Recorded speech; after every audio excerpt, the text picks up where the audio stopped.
Assalamualaikum warahmatullahi wabarakatuh.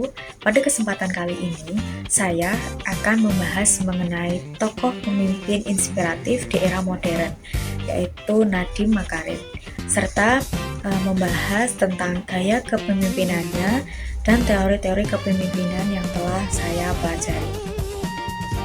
Jadi Nadiem Makarim ini dikenal sebagai pendiri Gojek dan kemudian beliau dipercaya menjadi Menteri Pendidikan, Kebudayaan, Riset, dan Teknologi Republik Indonesia.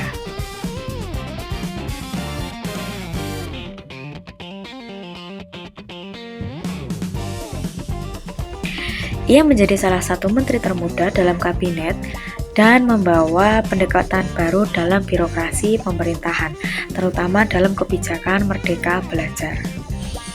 Jika dilihat dari perspektif teori atau trait teori, Nadiem memiliki beberapa karakteristik yang sering dikaitkan dengan pemimpin efektif.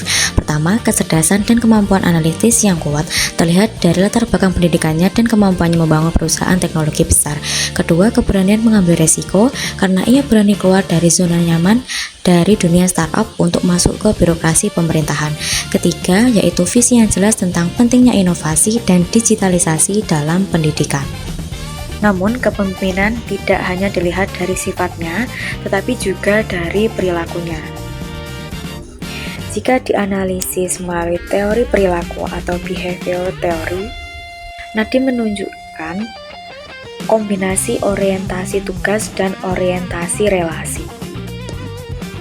Dari sisi tugas, ia fokus pada target reformasi pendidikan seperti penyederhanaan RPP, perubahan sistem asesmen, dan otonomi kampus melalui Merdeka Belajar.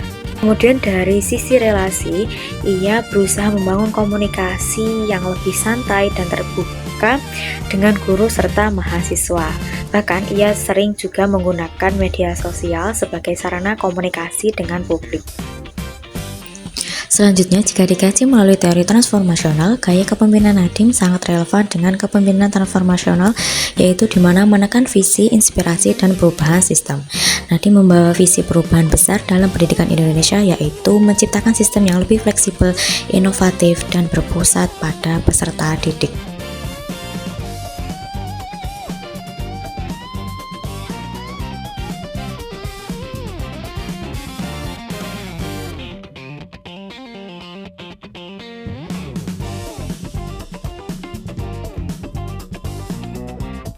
Selain transformasional, kepemimpinannya juga dapat dianalisis melalui teori kontingensi. Saat pandemi COVID-19, sistem pendidikan sedang mengalami krisis besar.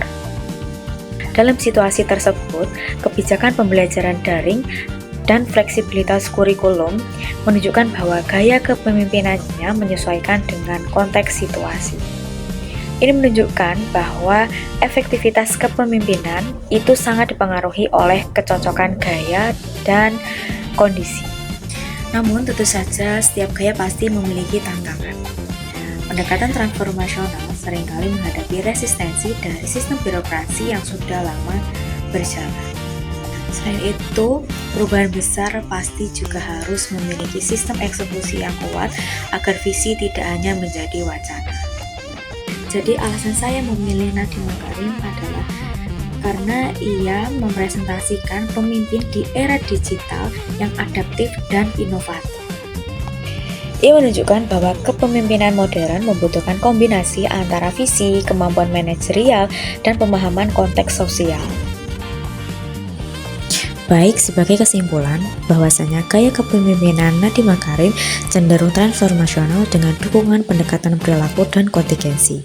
Ia membawa visi perubahan, mendorong inovasi, dan menyesuaikan kebijakan dengan situasi yang ada. Dari kasus ini kita dapat melihat bahwa tidak ada satu teori yang berdiri sendiri.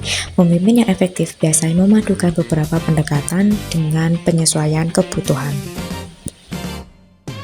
Nah, jadi demikian pemaparan singkat dari saya mengenai gaya dan model kepemimpinan dari Nadiem Makarim. Kurang lebihnya saya mohon maaf.